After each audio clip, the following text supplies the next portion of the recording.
Hi BookTube, welcome back to my channel. Firstly, I just want to say that I'm sorry for not having a video up last week. I went home to see my family in the Lake District and it was really nice, it was really chill, filming didn't happen, and then I came back and work happened, so this is what you're getting. Today I'm going to be doing a recent reads video for March. You all know the drill. This month's reading was really good. I read some women's prize books, I read some YA, I reread a favourite novel, I read a graphic novel. We're all shocked. So let's just get into this. The first book that I read this month, I actually listened to on audiobook, and that was On the Come Up by Angie Thomas. This is a YA contemporary novel that follows protagonist Bree, who is 16 years old, who, like her father, wants to become a great rapper one day. But when Bree's family starts facing some really difficult times, her mum loses her job, homelessness is a real possibility, they're having to eat from food banks, Bree realises that she doesn't just want this dream to come true, she kind of needs it to come true. I read The Hate You Give by Angie Thomas last year and absolutely loved it. I fell in love with her as an author, and so I was really excited to read this one, which is her new novel, and it was even better than The Hate You Give. There are a lot of things Angie Thomas does really well, but one of the things I think she does the best is writing her protagonists' voices. So Bree's voice in here is so good, it is so distinct and so real. I can't recommend listening to it on audiobook highly enough because I think that just makes her voice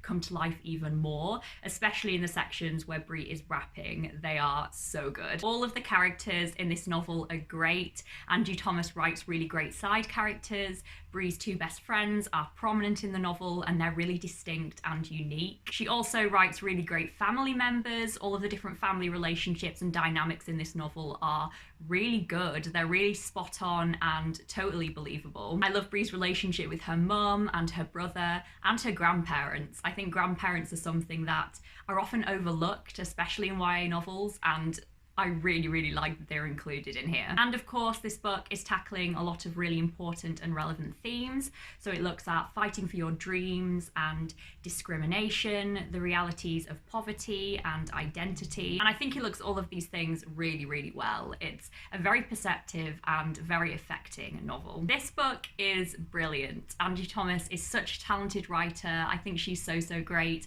I gave this a 4.5 stars and I think you should all read it. Even if you don't read much YA, you should read it. The next book that I started this month was My Year of Rest and Relaxation by Ottessa Moshfegh. This novel follows our protagonist, who is a young lady living in the early 2000s in New York. And on the surface, this lady has everything. She is young and pretty, and she's a recent graduate, and her apartment is paid for by a substantial inheritance. But this lady is not happy, she's not well, and she doesn't like her life. This leads her to spending a year in a narcotic hibernation. So she takes a combination of lots of different drugs to essentially sleep her life away. This is a book that I've been wanting to read for a while. It was quite popular last year, and the premise of it always intrigued me. I also think that this cover is super cool. Does this not just intrigue you? But I actually ended up DNFing this, and I don't think it's necessarily because of anything the book was doing particularly badly. It just wasn't really for me, and I read it at a bad time. I found this book to be very triggering. If you didn't know, I have generalized anxiety disorder and obsessive compulsive disorder and depression.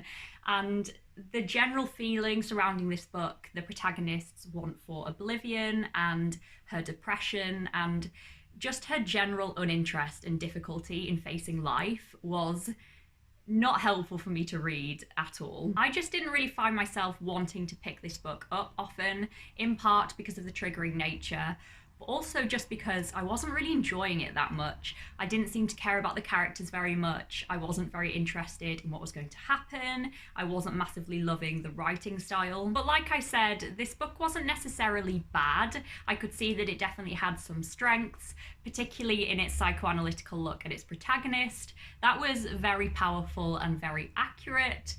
Too accurate, you could say, for me. So overall, I can definitely see why people might enjoy this novel. I didn't read it all, so I can't recommend it, but Do pick it up if you fancy it yourself. I know that a lot of people found a lot to admire in it. The next book that I picked up this month was My Sister, the Serial Killer by Oyinkan Braithwaite. This is one of the books that's on the Women's Prize long list currently, and I was really excited to pick this one up as soon as I heard what it was about, and I did absolutely love my reading experience of this one. This novel is set in Nigeria, and it follows our protagonist called Kareed, whose sister Ayula seems to be making a habit of killing her boyfriends. So in this novel, Ayula starts dating Kareed's colleague, who Kareed has loved for a very long time, and Kareed decides that she needs to stop her sister's killing streak. I loved reading this book. You know, every now and again you just pick up a book that you absolutely devour and you just want to keep reading it and you absolutely tear through it.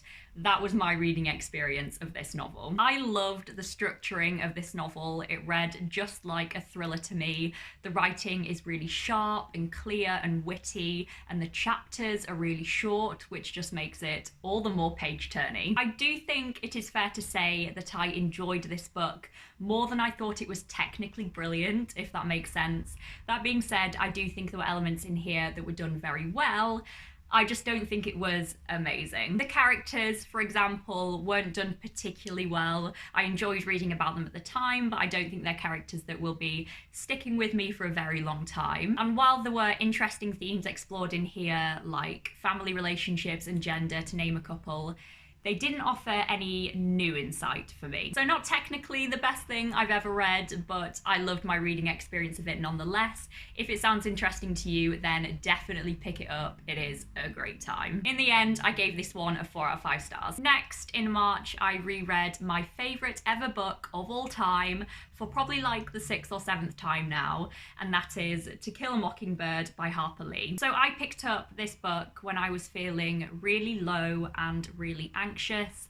My mental health has been very bad recently, to put it simply and briefly, and one evening when I was feeling really bad, I realised that the only thing I wanted to do, or the only thing that I could do really, was pick up my favourite book. And let me tell you, picking up this book made me feel so much better. It was kind of incredible. It didn't make me feel good because I wasn't really in a place where I could feel good, but it made me feel something, if you know what I mean. I'm not going to say much more about this book here. I'm sure you've all heard me talk about it a million times, and I'm sure you all know what it's about. If you do want to hear about why it's my favourite in more detail, then go to my BookTube Top 10s tag where I talk about my favourite ever books. I'll leave it linked down below. I think this book is perfect. It is so special to me, and it's just what I needed at the time, so I'm very grateful to it for that. And once again, I will say, as I say every time I mention this book,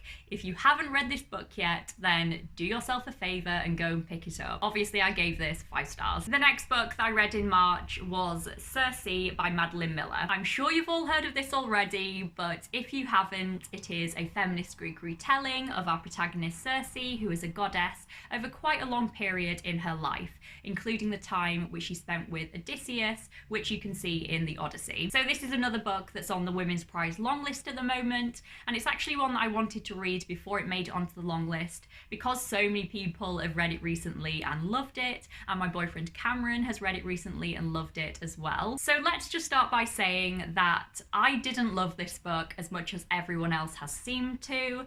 Let's just get this out of the way. So I completely see what this book is doing, and I think it does it very well. I do really enjoy this feminist Greek retelling trend that we've all got going on at the moment. I think it's really cool, and I think it's really necessary in a way. And getting to see Cersei more as a woman, I mean, she's a goddess, but you know what I mean, is really cool. You get so much more of an insight than the original stories give. But ancient Greek retellings just aren't really my thing, and that's not Madeline Miller's fault. I can totally see why, if you'd already read the Odyssey, or if you have a really keen interest in those kind of stories, or if you've read about these characters before, this would be really cool. That's what happened for Cameron. He really likes these kind of stories, so reading this for him was just so interesting to him. But for me, I didn't really have that. That being said, this novel definitely has other strengths. So I really like the writing in here. It's really simple, but tending to lean towards the lyrical and the beautiful, which I really enjoy. And there's so much lovely imagery in here, really rich and colourful imagery, which makes for a really lovely reading experience. The characters in here are also pretty good. I liked reading about quite a lot of them, especially Cersei in the second half of the book when we get to see her relationship and interactions with her son. I thought those dynamics were dealt with very well, very realistically, very perceptively. Their relationship was actually my favourite part of the book. So yes, I thought this was good. I enjoyed reading it, and I can definitely see why other people would enjoy reading it so much more than I did. It just wasn't really my thing. So overall, I gave this one a 3 out of 5 stars. And finally, this month I read a graphic novel, and that was Heartstopper by Alice Oseman. This is my third Alice Oseman book. I've recently read We Were Born for This and Radio Silence and loved them both. And I'm actually going to be seeing Alice Oseman do a little talk and book signing at the Waterstones in Birmingham at the end of the month with some work friends, which is really exciting. So naturally, I had to pick this up. This graphic novel tells the story of Charlie and Nick, two teenage boys who go to the same school, who meet and become friends, and at some point fall in love. This is as cute as everyone says it is. It is so lovely and heartwarming and just adorable. You really root for the characters and want to know what happens between them. I read this in one sitting while I was in the bath, and it was lush. And this has all of the strengths that Alice Oseman is known for including in her books. The characters seem like real teenagers. The school system is realistic. The use of technology and social media is accurate. It has really great representation in lots of different forms. This is just a really lovely graphic novel, and I would highly recommend it if you want something cute that you can devour in one go. In the end, I gave this a 4 stars. So that is what I've been reading recently. I hope you enjoyed hearing about all of the books. I would love to know what you've been reading recently and what you're currently reading. I'm actually reading a couple of really good books at the moment. They're both women's prize books. One is Ordinary People and one is An American Marriage. I'm really liking them both. And I've got loads of really good reading lined up as well. More women's prize stuff. I think I'm going to read some more general new releases that aren't women's prize related, and maybe some poetry.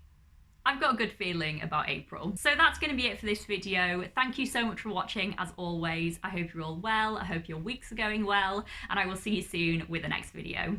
Talk soon, guys. Bye.